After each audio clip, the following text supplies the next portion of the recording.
Hi, everybody. Welcome to week Hi. 10, our final Google Hangout for Introduction to Learning Technologies. It's kind of a bittersweet thing for me. Yesterday was our last face-to-face class for the on-campus cohort, and today what we're doing is we're pulled together. Oh, welcome back, Ryan. Can you hear me or not? Yes, now we can hear you. Okay. That's wonderful. We may have one more student joining us, but what we've done is we've put together a panel of, and right now we have 2 students from the face-to-face cohort and 2 from the online cohort. And Linda, you're right now our lone non-Canadian. No, well, not in Canada. So I'm representing the rest of the world. Yes. Yay! And what we're going to do today is everybody is going to introduce themselves and say why they took this course and talk a little bit about if they've done anything to integrate learning technologies while taking the course and what their plans are for the future. As always, if you're in the course, you can post questions to the discussion forum during this Hangout. There is the discussion forum set up for the panel, and you may already be watching the Hangout within there. If you're not in the course, or if you just want to, you can tweet questions to us using the course hashtag, which is ILT_USask, USASK, and we would be happy to field your questions, and regardless of who you want to ask. I think everybody, but maybe Tim, you're on Twitter, right? Not really. No. actively, not really. No. Linda's on Twitter, I know. Chris, I think. Yep. You're on Twitter, and Ryan and I. But we will definitely get your questions to whoever happens to be you want an answer from. And we're going to get started right now. So let's start with the order that I'm seeing people, at least. Agatha, can you introduce yourselves and tell us who you are, where you're from, and why did you take this course? All right, thank you. Good morning, everybody. My name is Agatha. I'm a student nurse. I'm in the master's program at the University of Saskatchewan, but I'm from Nigeria. I had been a teacher for 24 years in Nigeria. On coming over to Canada 6 months ago, I was curious. I wanted to know what was happening in the world of education with all these technological developments. So, but when I got to the course, the first surprise was the Twitter. I registered for the Twitter. The following day, I saw the Holy Father, the Pope.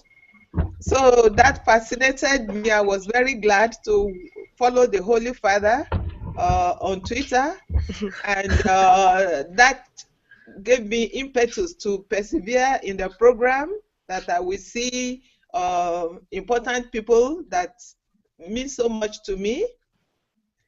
When we continue with the presentations, I saw so many things that I could use as a student in learning, like twittering, like blogging, Skyping, YouTube. And around that time, I had an assignment that I should do a podcast, which I use a screen podcast to do, and it was a very good one. So there are so many other things. I'm not going to go into teaching now. I'm interested in research, but I have a lot of things to learn that will be useful in my research work. That's I'm great. going to form a personal learning network where I will connect with experts that will continue to educate me in my area of research, which is going to be on breast cancer. Then we can do blogging and get resources from social bookmarking. I can do conferencing with Skype. Not only academic conferencing, but even conferencing with my family back in Africa and my friends all over the world. Already I have started connecting with them on my personal learning plan network. And today, even in class, I introduced a personal learning network to my course mates so that we can continue with professional development. So maybe I will stop for a while to give others opportunity to say something, and if it comes back to me, I have more to say. But I'm very happy that I took this program. I'm finding it very useful, and I'm recommending it to so many people. It is very innovative, and the program has been made very beautiful by the coordinators, Heather and Ryan. They were very patient. They were ready to teach people. I go to them whether I make appointments or not, and they're interested in the way I'm learning. I told Heather one day that I'm confused, and she told me, don't be confused, that it will be all right. And I am proud to tell the whole world that I am all right. So thank you very much, Heather. Thank you, Ryan. I'm very grateful for your hard work. Thank you. Yep. Yeah, thanks for participating, and it's been good. Yeah. Chris, you're up next. Hi, my name's Chris, and I work at the University of Saskatchewan Language Centre. Primarily, one of our big programs that we run is academic English for full-time ESL students that generally are going on into the university, into various colleges. So one of the things that I was interested in doing was taking this class to see what was kind of available out there that might be able to reach students. And partly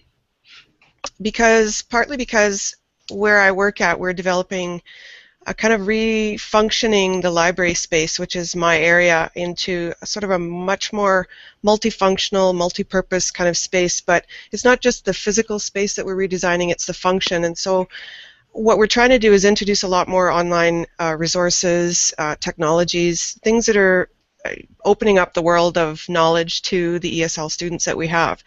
So taking this course actually was really, really timely for me, and I just came out of it with so much more enthusiasm about exploring what's out there and trying things. I tend to be the kind of person that gets really excited about new stuff, and I throw myself headlong into it, but and then I usually break it and have to figure out what I did wrong. But having the support of the class in the face-to-face session was really, really good, because I got a lot of feedback and positive support, both from the instructors, Heather and Ryan, and from classmates as well. So one of the things that I thought to do for my project was develop a small video introducing students to winter wear. That kind of is a big thing where we are, because a lot of our students are coming from places where winter is not a common, if ever, occurrence. So using a program called Powtoon, my classmate and I developed this short video, and from that actually has kind of snowballed into a larger project where we're now talking with some of our activities program at the Language Centre and possibly with other units on campus to sort of collaborate on that.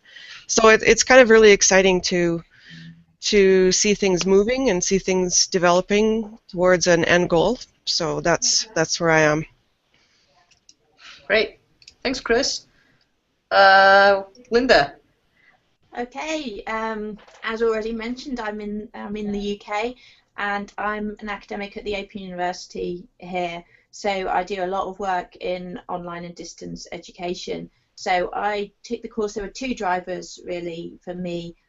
One was to get experience of what it's like being a student in a MOOC, because that's kind of the big thing at the moment. So I thought I should actually come along and engage and be a student to see what's going on. And the other was just to find out what other people are doing in online learning technologies and how they're being used. So I know what we do in our institution, and it's very easy to get kind of bogged down in that and think this is the only way of doing it. So I was interested to see what other people are doing and how else things might be used.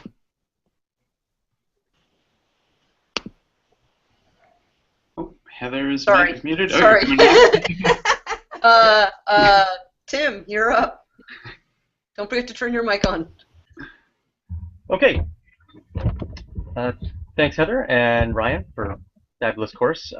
My background, this is my 10th year doing facilitating workshops and working with primarily grad students who have teaching responsibilities at the University of British Columbia. And although that's working in a center that has technology in the name, Center for Teaching, Learning, and Technology,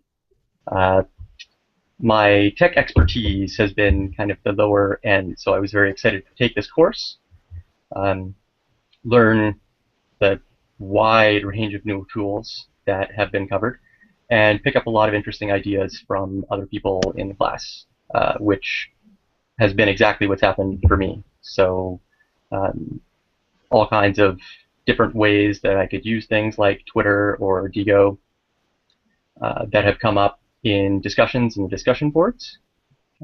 And yeah, that's been great. I don't know if there's anything else that would be helpful. Did it again. Brian, go ahead. Yeah, well, you at the end there mentioned some kind of specific tools, and I'm not exactly sure where Heather's wanting to go next, but I was wondering if everybody wanted to kind of go through and say if there's like something specific that they've tried out from the course and how they're thinking of taking it forward or using it going forward. I think that might be kind of interesting. Yeah, I like that idea. I like that idea. Do we want to go back to Agatha? Yeah, sure. Go ahead, Agatha. All right. Like the Google Drive, if we have a document on it, we can all edit at the same time, and we see that work on. That was what we did for our first assignment, and that was very collaborative and very helpful because we could see each other putting in ideas. We could communicate, and that made the work very fast. And apart from collaborative working with the Google Drive, there are so many other resources on it that we can use, like production of questionnaire, like spreadsheets, like PowerPoint presentation. And it is very handy because anywhere you can access your documents, provided you have a Gmail account. So that is cool because you don't have to have an iPad or carry your computer everywhere you go. Once you have your email address and it's a Google address, you can access your file at anywhere. So I think that is very, very helpful for those of us who are still learning, because every time we learn new things. So, and then even for teaching in the classroom, you can leave your notes elsewhere, but if you have stored it on the Google Drive, you can easily access it anywhere you go. So I think it is a very helpful tool for both teachers and students. And the other one I found very useful is the e-portfolio, where you write your reflections every day after class, and you grant access to your tutors and to your course mates to access your reflections and edit it, and they give you feedback. And I think that is very nice because you are not thinking alone, you are also receiving feedback from others, and with it, you are also growing. And at the same time, this information that have been stored on the e-portfolio goes with you. So it's your document forever and ever. And then when maybe the thing you wrote yesterday, when you access it in 10 years' time, one might be able to think, did I really write this? Was this my opinion at this time? So I think it is a very good tool that one can take away as a student, and it will continue to help one to develop professionally. That's great. Thank you, Agatha. Chris, is there any tools that you found particularly useful that you're going to see moving forward making use of? Yeah, there's a couple things. I agree with Agatha. I've really started using Google Drive, Google Docs, Google Spreadsheets, things like that quite a bit with even colleagues at work, and then kind of introduce them to the collaborative aspects of those programs. The other thing, a couple other things that I've started using a little bit more of is Digo. I've found that a really, really useful tool to start collecting and kind of sorting through a lot of information that I've been gathering in connection with the project that we're doing, and also some other things that I've been working on, just to try to keep things really organized. Evernote has been really helpful that way as well. I had been using that a while ago, but kind of just got back into it again recently. And I'm still kind of exploring the capacities of YouTube, actually. I was kind of inspired to create a channel on there for my workplace because the video that my classmate and I developed, I wanted to post up there and do some additional work with, you know, captioning and subtitles and stuff. So I really enjoyed the not knowing a lot of stuff and being able to play around with it and see what its capabilities are. I think that's been a really big part, is just even knowing where to find that these tools exist, and then having the opportunity to go in and test them out and see how useful they are to me. That's great. Linda. Okay, I found a lot of I think most of the tools really, I'd either come across them or something with the same functionality before, and I'm also quite restricted in what I can use because my institution dictates quite a lot of the software that we can use with our students, so I'm quite constrained in that way. So what I found most useful for me was the more theoretical stuff.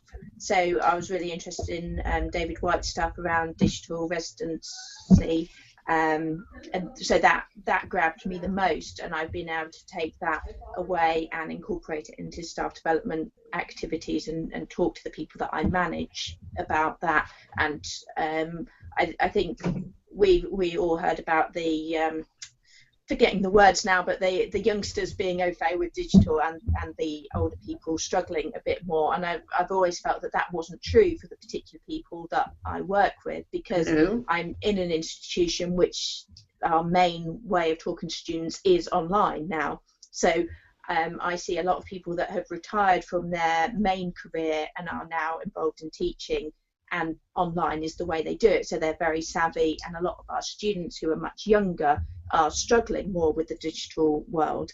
So to think about it in terms of how comfortable people are with it, digital technologies, actually makes a lot more sense for me. So it wasn't so much the tools that I found useful as more the theory. Okay.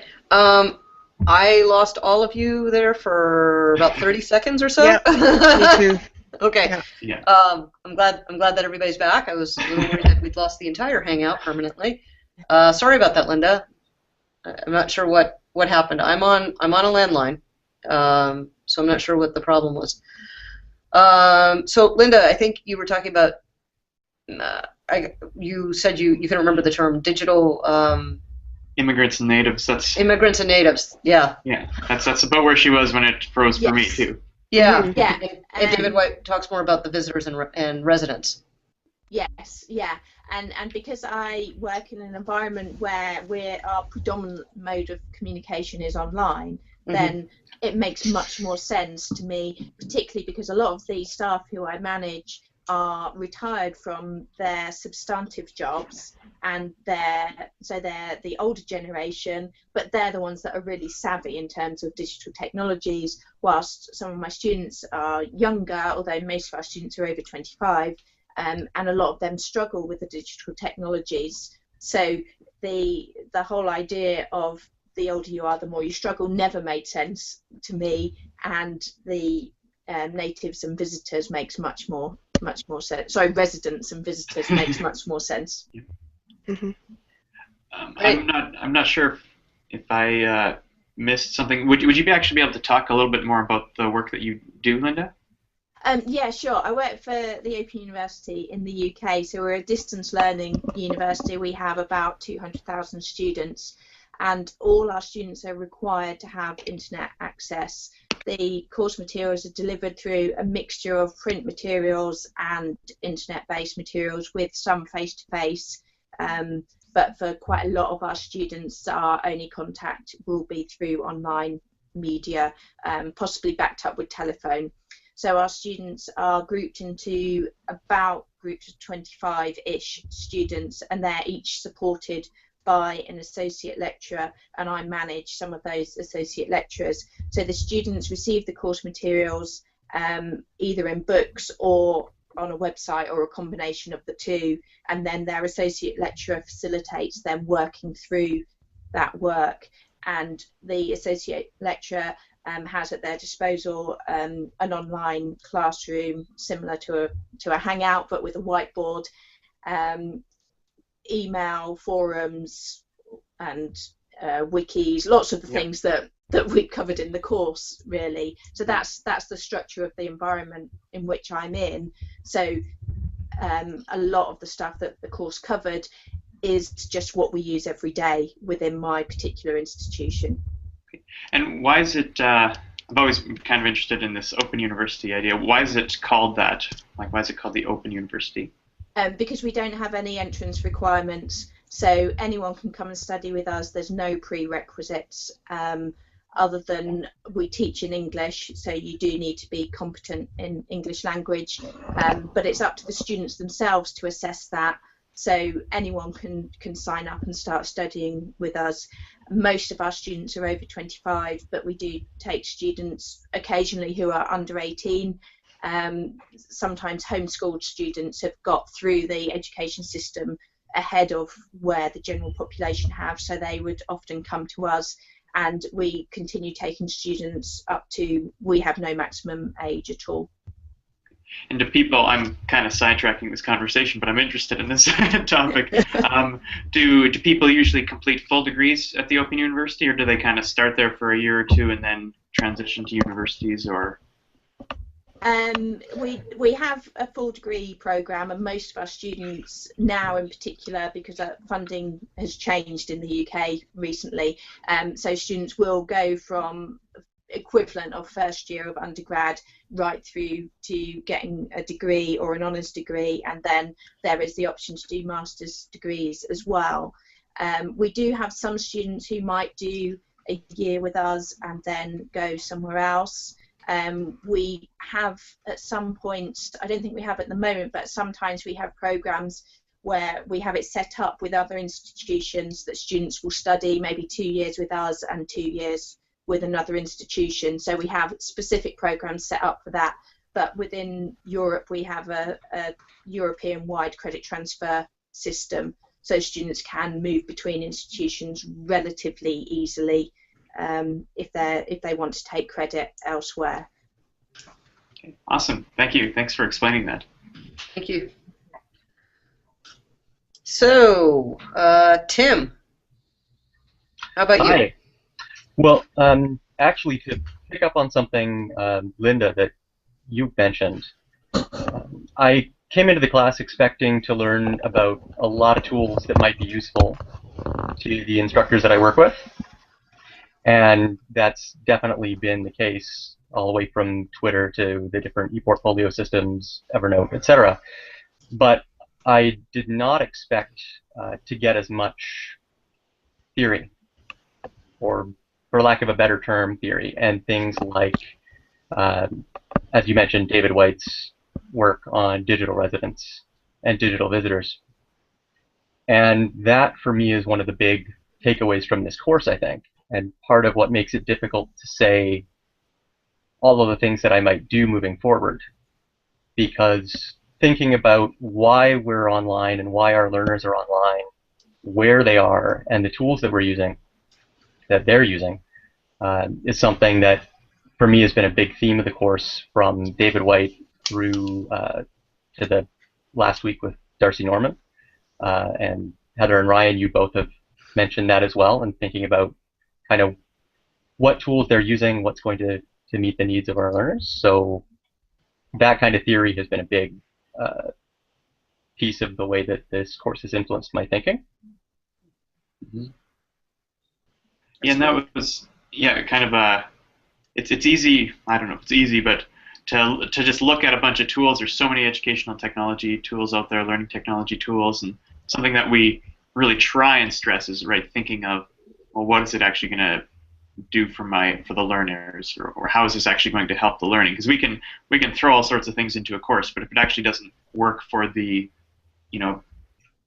pedagogy and pedagogy is different for different disciplines too, right? So it has to actually work for that specific instructor in that specific course, right? So those are things that, hopefully that's kind of been a theme throughout the course, is thinking of how does this actually relate to my classroom or the classroom of the people we might be supporting. Yeah. Ryan and I think I've both said this to people that come to us with a problem that you're trying to solve or a way of teaching that you want to do. And if you're looking to use learning technologies, we'll see if there's an appropriate tool for you, as opposed to don't come to us and say, how can I use this? This looks like fun. It really needs to be about what's going to improve the learning for the students, what's going to be pedagogically appropriate, as opposed to what's just going to be the new shiny thing. And we're all attracted to the new shiny stuff. Don't get me wrong, but what's really going to work best for the learning. I think there has been a big problem in the past 10 years, really, with people embedding learning technologies because they can and because they've got to show that they're engaging with it, and losing sight of what's the best way to teach what I'm trying. I think now we're actually starting to move on, certainly in the environment that I work in, we're much more focused on what are we trying to teach, how do we want the student to engage, and what's the best way to do that, instead of we've got to do it online because that's trendy. Chris, I think you were going to say something. I think Agatha was, but... I was the one who wanted to say something. I wanted to say that when I started this program, I came in empty, but now I'm overwhelming with ideas and so many learning tools. Yeah. And my approach is to take it one at a time, to take what is useful according to the group which I'm addressing. For instance, when I go back to Africa, where I come from, and there is no light, and I don't have access to internet, I cannot be saying I want to Twitter here or there. So I have to choose whatever it is that is appropriate. So something like Evernote or something like ePortfolio that has been stored, I can easily use it. So with the load of technological gifts that I have now, I think each situation I will decide which one is most appropriate at this time, and that is the one I am going to use. Right. Yeah, and you really hammer between. It's interesting because Linda's talking about how there's limitations on what she can use because of policies at her institution, whereas Agatha's talking about, well, there just isn't the infrastructure for this, and I think that's an important thing that people need to remember is sometimes it's because of the realities of geography, and sometimes it's the realities of policy, and both of those can be barriers. And I a number of years ago was taking a distance course, and I'm in Saskatoon, which now has 225,000 people living here. I had high-speed internet and a new computer, and I couldn't watch the videos that were in one of my courses because it turned out that the firewall from the university wasn't playing nice with the firewall from my internet provider with the firewall on my router. Right. And so it didn't matter the geography, it didn't matter the policy, it was actually a technology problem. And we worked around that by the instructor, because I wasn't the only one, the instructor burning the videos to a disk, and this was like 10 years ago, burning the videos to a disk, and us being able to put them in just the disk into the computer and watch them that way. So there's all different reasons that the technology might not work for that situation, and you really need to know where your students are and what the context is for them. I want to take a moment before we go on to something else, and if you're watching this, and I don't know how many people are actually watching this live, but if you're watching this and you're in the course, Ryan and I would really appreciate it if you would take a few moments and complete the end of course survey that is in the course. We use that information to revise the course for a next offering, to find out what's working and what's not working. I did an end of course survey the last time I taught this a year ago, and I made significant changes to the course for this offering based on that. So your feedback is incredibly valuable to us and will be put to use. So if you're in the course, please go in and complete that survey. I think you have until next Tuesday. Tuesday or Wednesday, I think. Tuesday or Wednesday. to complete that survey, but we would really appreciate your feedback on that. So I just want to plug that, and you'll get another email from me soon. I'm going to harass people a little bit about really just wanting to get your feedback. Also, we have, while the course is in Canvas this time, and anybody could have gone in and seen the resources. You couldn't do the discussion forums for quizzes without being a student in the course. All of the resources are remaining open for as long as Canvas leaves it open, and I don't know how long for sure that is. But we actually have a WordPress site as well, and we're going to add the Hangout videos to that. But otherwise, everything is at, let me just tell you, words.usask.ca/learning-tech. And again, that's words.usask.ca/learning-tech. And it's a WordPress site we set up with all the resources. Everything's laid out by the weekly modules. The syllabus is there. We have updated it since last year's course, so there's new stuff from a year ago with the materials for this offering. But until we offer it again, everything will stay the same. And when we do offer it, we just sort of add what new stuff, update, make sure links are still working. We put in new Hangouts if there's new Hangouts. But you don't lose access to the course tomorrow or next week when the course ends. The resources will still be there if you go to that site. And it's because, you know, the term's ending for those of you who teach, and if you want to be able to use these for next fall, you should absolutely still have access. That's the way we feel about this. And if you weren't in the course, you can also go and see everything there. You don't need to log in or anything. Yeah, it's just completely open to anybody. Okay, so we've talked to you a little bit about tools, specific tools, why you took the course. I would like to hear more about sort of moving forward now. Agatha and Chris are in the face-to-face course, and we had our last session yesterday, and Agatha was talking a little bit about how she's planning on using this for research because she's not teaching.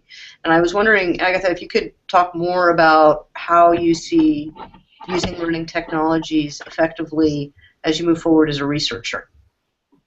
All right. The place to start with the personal learning network.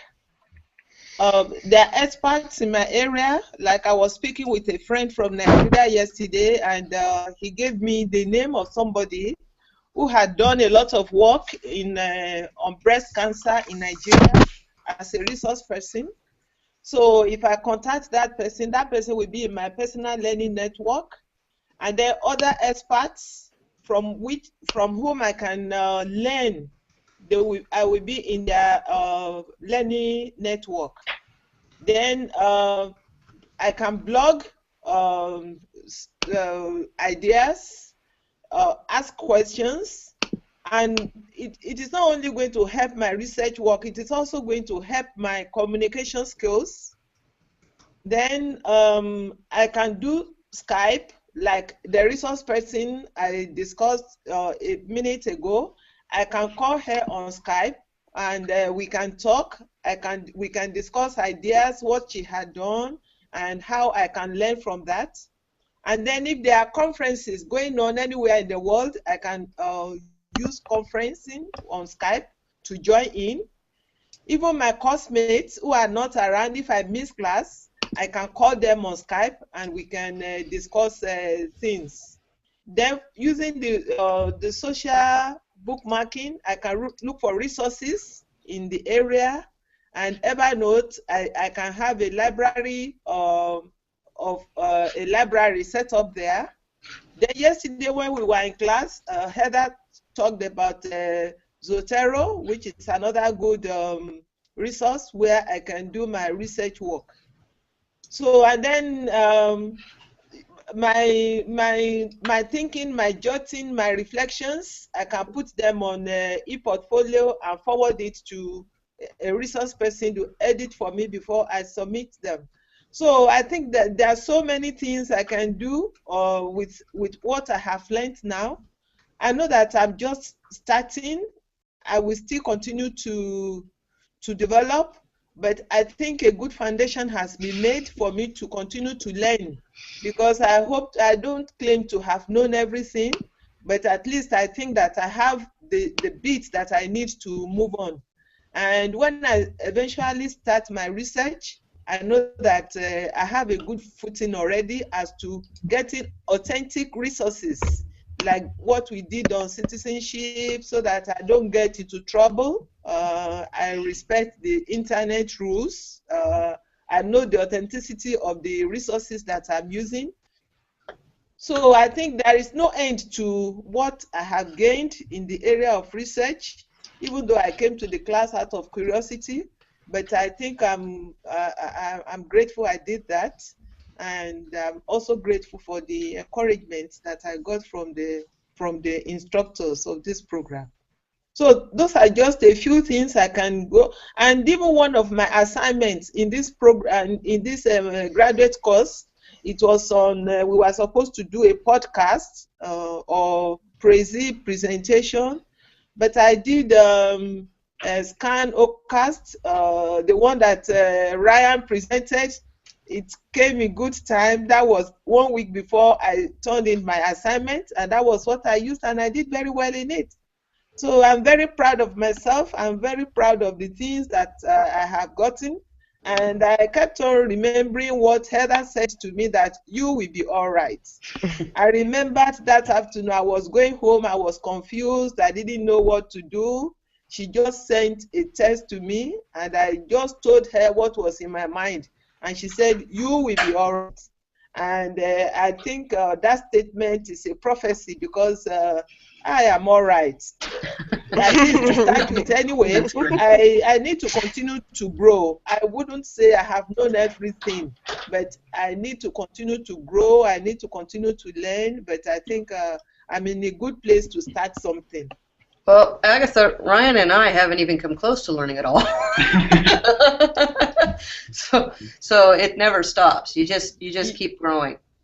Yes, and I was very impressed yesterday when you said we are welcome to come if we have questions.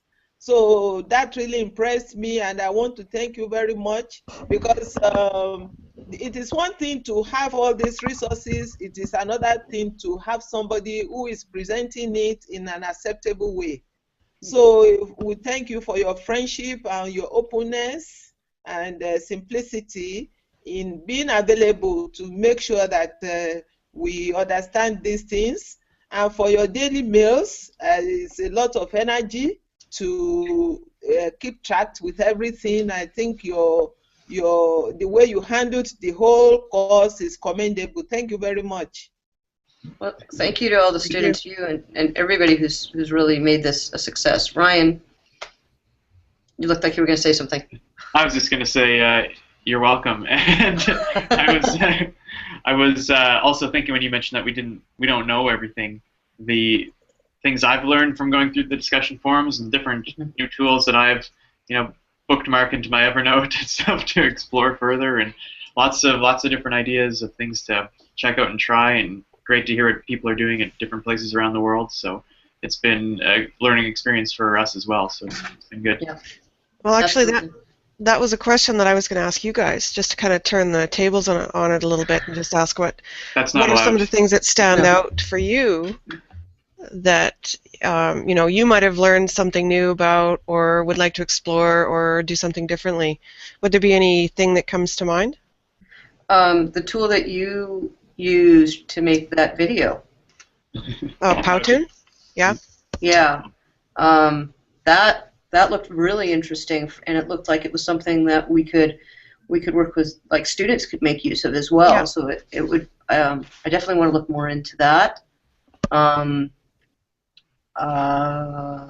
There's so many things, and it was really a matter of another shiny thing. Yeah, I know. I did not do that. But looking at things like that, I know that we had a discussion going on the forum about Evernote versus OneNote, and it made me go, maybe I should take another look at OneNote and have and see what I think of that. Yeah. So there were definitely things like that. But it's constant. There was just always new considerations. So somebody said something the other day about that at their school they can't access certain websites because of the filters. And it startled me because that's long been an issue, but it really made me think about how are they dealing with that with cell phones? If the students have cell phones, how do they control what they're accessing in the school?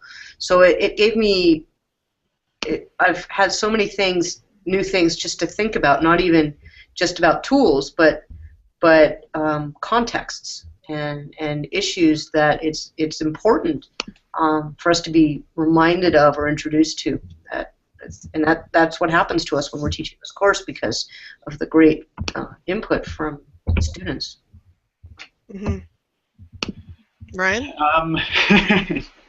You're really leading this now. Not to put you on the spot. You're taking over, Chris. Yeah. well, Heather actually took all the things I was going to say. But sorry. The one that really stands out because I use Evernote, every day. Just needing to take a bit of time to compare it to OneNote and kind of seeing if there are advantages to that I should maybe explore and see if it would be worth switching or not. So that's one that I definitely want to look at. There have been, I'm pretty big into creating videos for students to watch and learn from, and there have been lots of different kind of little tools that have been suggested in the course that I've spent a little bit of time looking at, bookmark them to hopefully go back and look at later. These days there's lots of tools that were mentioned that so you create a video, but then you actually can embed quizzes into them and things like that. So I've done that before in Camtasia, but now there's web-based tools to do that, and web-based tools that can determine if students have watched the videos, how much of the video they've watched, different things that none of them I've said, okay, for sure this is something I want to suggest to instructors, but they've given me lots of things to look at and think about, whether or not they'd be things I'd want to start recommending or not. Those are would be the two main things that are sticking out to me. Yeah, well, when you're just bringing up, talking about tools for students to use, and I think the opposite side of that for where I am is tools that the teachers that I work with can use as well, that and not just as a teaching tool, but as looking for assessment tools as well, just to try to ease some of the burdens. So that's kind of an area that I'm also looking at. I happened to come across TED Ed. I'm not sure if it was from this course or from another course that I'd been taking, but I just kind of played around with that a little bit, just developing a little quizzes based on the video that we did, and it was kind of an interesting exercise to kind of see that there's whole other aspects that I haven't really given a lot of consideration to that go into the whole learning process. So for me, it's really been kind of an interesting time to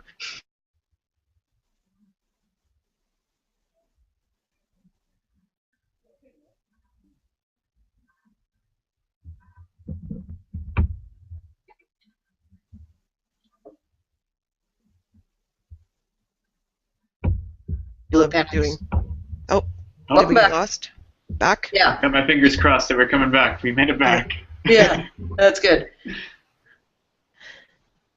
When it went for me, Chris, you were kind of talking about just all the different considerations of things you want to consider when you're integrating things or choosing tools. Yeah, there's so many different perspectives that go into anyone's learning, right? How it's quite a holistic process, I think, that I have had to kind of become aware of in the course of this class, that it's really an exploratory, it really introduced me to kind of exploring a lot of different ways of thinking, perhaps, and theories about learning that I'd never really given a lot of thought to before. So that's been kind of a big takeaway for me.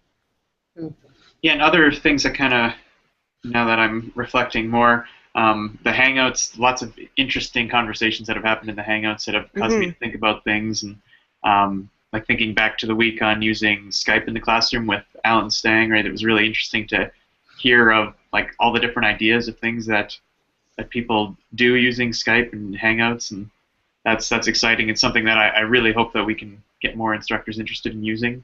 So I think it's it's really powerful to just be able to bring people in from anywhere.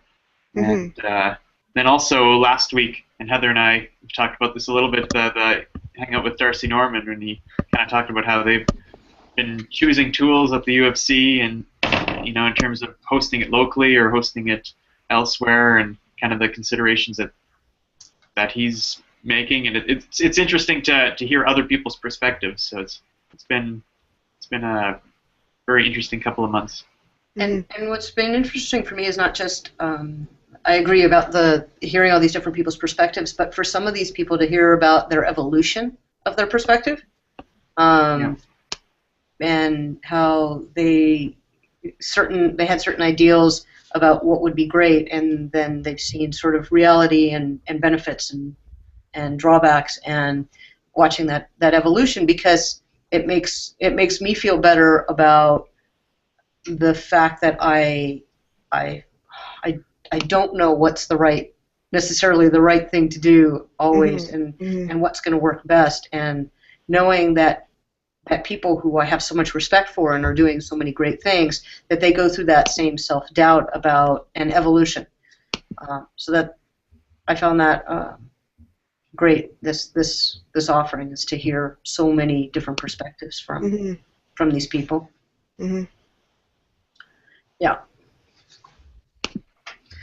All right. We're almost out of time here, so. Oh, look at that. Thinking about wrapping up. Yeah. Chris, you asked us questions. We asked all of you questions, but does anybody have any questions for anybody else on the panel? I'm interested in the open program in UK. Chris, did you say there is no prerequisite or something like that? Linda. Yeah. Linda. There's no prior educational qualifications are needed to come to the Open University. So basically, if you've got the funding, then you can come. Now, obviously, how successful you'll be does depend on how prepared you are, but you may be prepared in ways other than having gone through formal schooling and been successful. So where in the UK normally you would be at school until 16, where you take exams, and then you do another 2 years and take more exams at 18, which would fulfill your entry requirements for most universities, and you would go to university at 18. The Open University will take people usually over 18. We sometimes let people in younger, and you don't have to have the A-levels, which is the standard qualification in the UK. So we'll take work experience, for example, is very useful, and many of our students have been in work for a long time and then decide to come to us, often because they've hit a ceiling within their workplace that they can't get any further, or they can't change career because they don't have a qualification, so they would come to us. I think that is very nice. Good to know. Thank you very much for your information. That's okay, and by all means get in touch with me outside this if you want to know more. It is a mixed blessing as an educator. Obviously I'm completely for open access, but it does mean that students who aren't prepared properly do struggle. So it is difficult to manage that and to help the weaker students come on to be able to be successful. Yeah, I would see that it's difficult at times. Yeah. Yeah, but we see that. Honestly, we do see that even in programs with prerequisites. Yes. Yeah, just because someone's got the qualification doesn't necessarily mean that they are prepared for the next bit of study. Yeah. Anybody else have a question on the panel?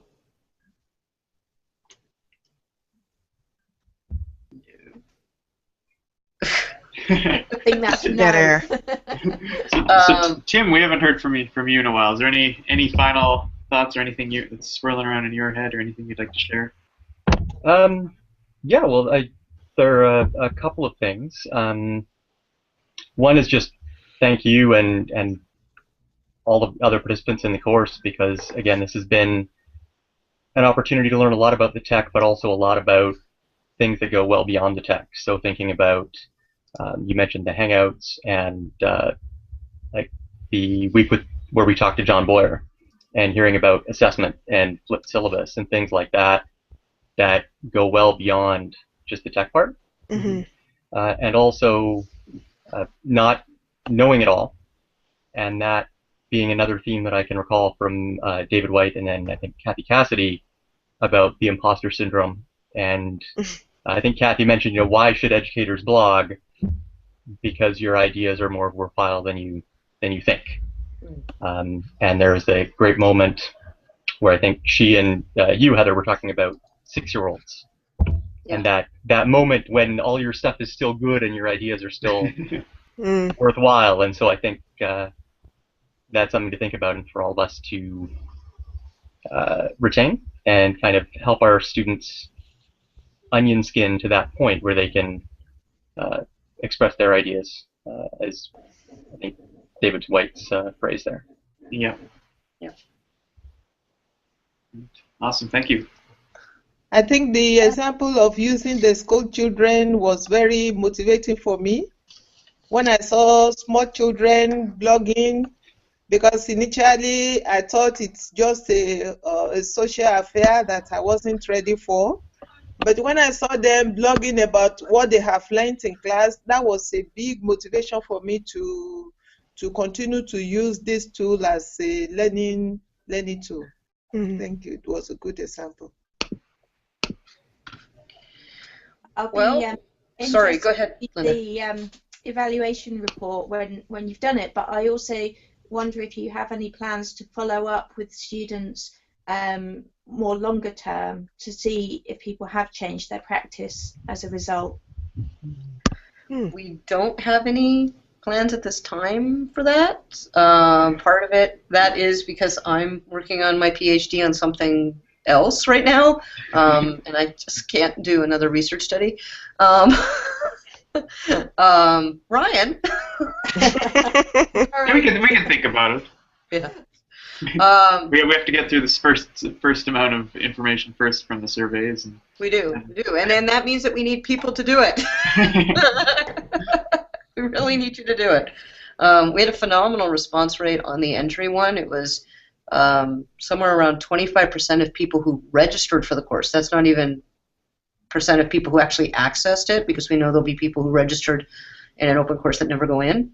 But 25% of those who registered completed the entry survey. So really pushing for somebody for more than the small number that we have right now to do the exit one. So go do it. I think 24% would be reasonable for this one, right? 24%. There you go. Everybody made it to the end of the course, didn't they? That's it. Yeah. Yeah. But yeah, no, that's it's a good point, Linda, and we at this point, right, aren't looking that far ahead, but it'd be something that hopefully we have a chance to explore. Yep.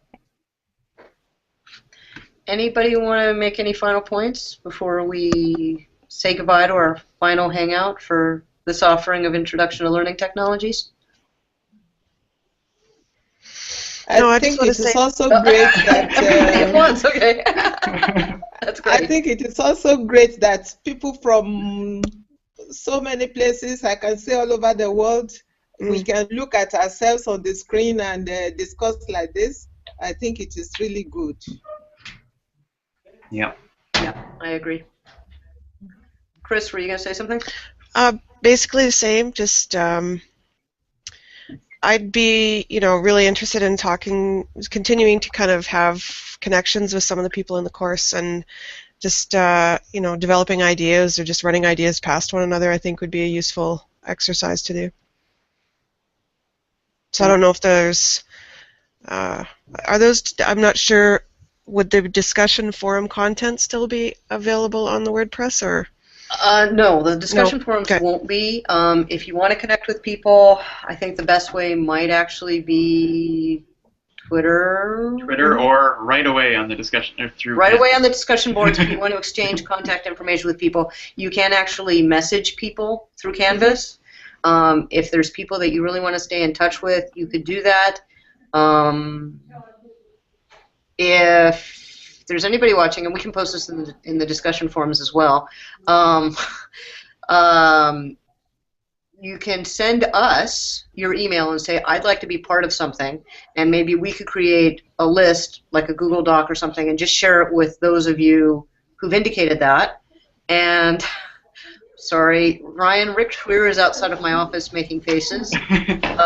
He was our professor during our master's degree, so he's having some fun with this. But we could maybe share that list with the people who say they're interested, and then you could go from there, and whatever you people want to do, you can do in terms of staying connected with one another. Okay. Yeah, that sounds like a good plan. Let's get that on the discussion board right away. Yeah, we'll get that up today, and I'll include it. I'll send a message out to people and let them know about it. I'll put it maybe in my next reminder about the survey. Anyway, we're at Saskatchewan time, 12:58 now, so I think we're going to do our final goodbyes. I can't thank all of the students in this class enough for making this such an awesome experience. Otherwise, it would just be me and Ryan talking to each other, and we do that anyway because we share an office. So thank you so much for all the great ideas that you've shared with us, and how much of a success, in my opinion, you made this course because there was that engagement between people. Thanks, Heather. Thanks, Ryan. Thank you very much. Thank you, Heather. Thank you, Ryan. Thank you, all participants. Thank you all for joining us today. We didn't know, a week ago we were like, should we cancel the panel or what? So thank you all for making this happen. It was fun. Yeah. Thank you all very much. Thank you. Okay. And we're out of here. Goodbye, everybody. Bye. Bye.